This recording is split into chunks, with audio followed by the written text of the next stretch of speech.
Hey guys, Master Dave here, House of Warriors, martial arts and kickboxing.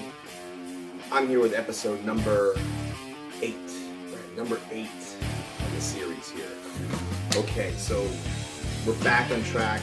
Last week we were talking about our black belt training experience. So you're going to see on Technique Tuesdays, the previous video before this, about some of the stuff we were doing self-defense wise versus the kickboxing and fitness stuff. And Warrior Wisdom is kind of a follow-up to Technique Tuesday, like what the philosophy behind it is and why we train what we do. So stick fighting.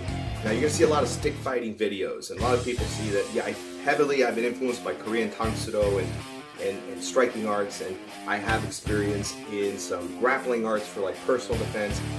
And now we're talking about the stick. So what's the point of the stick? Now, I do 2 types of stick fighting. I do Filipino and I do Portuguese. Portuguese is more direct. It's a stick, it's hitting you, and it's going to hurt. Filipino martial arts have a hidden art behind it. It's a hand fighting art at the same time. It's got some hidden bladed techniques, because originally it was a sword art. And the same with the Portuguese Jogo do Pau. Originally it were long sword arts that were interchangeable with other weapons. When poorer people needed to defend the country, they would use a stick in Portugal versus a long sword, because that was for the rich. In the Philippines, they were occupied by Spain, and the weapons were taken away, and they adopted their sword arts into stick fighting arts. Now, sometimes when you teach or you have some guests, they want to come watch their friends in class, and it's cool, but you don't always understand what's going on. And someone was saying, I guess they had some experience in stick fighting, saying, your students should do this, your students should do that. Personally, I was from a school of thought, you never correct any instructor that's their world. So I just kind of brushed it off, and then later she understood why I don't teach this little flip angle thing. Now, in those kind of arts, you either treat it as a stick or you treat it as a sword. To me, it's a stick. I'm hitting you. I could treat it as a sword, I could get into that, but the reality of it is, if I have to use some kind of baton to defend me, it's a stick. It's going to hit you and hurt you. Whether I do this or this is irrelevant at that point. If I want to teach a sword art, I'm going to get a sword out and I'm going to teach you those angles.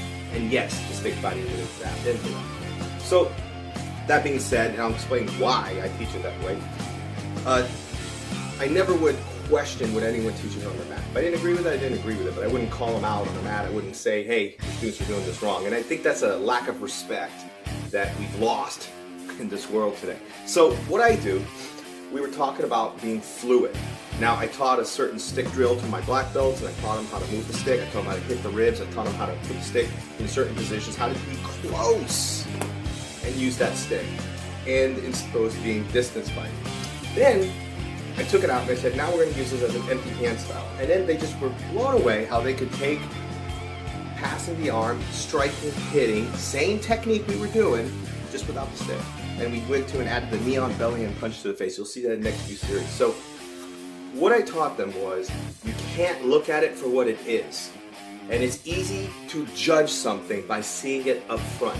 But it's not as easy to experience it and then realize that you've actually been wrong all this time, because it's something else, and it can be turned into something else. It's a stick fighting art, yes. I can turn it into a punching kicking art, yes. I can take a knife and use the same techniques, yes. Or I can choose not to fight at all. But the techniques are there, and I have them. So with that humility, my black belts took a much more profound respect for their stick fighting skills versus just seeing it as hitting with a stick, or it should be turned this way or that way. Okay, that's it, my friends. I'll see you guys on the next one. It's Warrior Wisdom, and I will always have a kicking day. I hope you do too.